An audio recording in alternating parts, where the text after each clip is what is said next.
আমার ছোট ছেলে মাদ্রাসায় পড়ে, ও তো সবসময় ছুটি পায় না, আর সেই জন্য কি আর করা। তো ওই দিন মাদ্রাসা ছুটি দিয়েছিল 3-4 দিন। ওই 3-4 দিনের মধ্যে ওই দিনটাই ছিল লাস্ট ডেট। সকালবেলায় মাদ্রাসা, তো বারবার বলছিল যে মা বাবাকে বলো যে একটু বাইরে নেওয়ার জন্য। তো ওর ছুটি শেষ, ও বাইরে যাবে, কিন্তু বড় ছেলের আবার পরীক্ষা ছিল।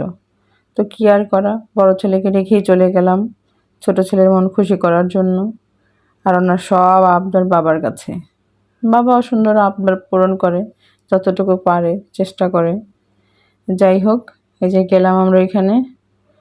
তো ও যেখানেই যাক খাওয়ার জন্য, ও দেখে আগে সেখানে ফ্রেঞ্চ ফ্রাই আছে কিনা, সেটাও থাকতেই হবে, এত পছন্দ। তো আমরা অর্ডার করলাম আর পছন্দ অনুযায়ী। খাওয়া দাওয়া শেষ করে আমার বড় ছেলের জন্য, আমি না খেয়ে আমার বড় ছেলের জন্য নিয়ে আসছি, কারণ আমি জানি ও ওইগুলো পছন্দ করে, বলেও গেছি ওর জন্য নিয়ে আসবো। আমি লাস্টে একটা, আমি ভাবলাম যে ক্যাপাচিনো না জানি কি একটা ব্যাপার, তো সেজন্য আমার মতো আনাড়ি কে আছে জানি না, আমি অর্ডার করে দিলাম এই যে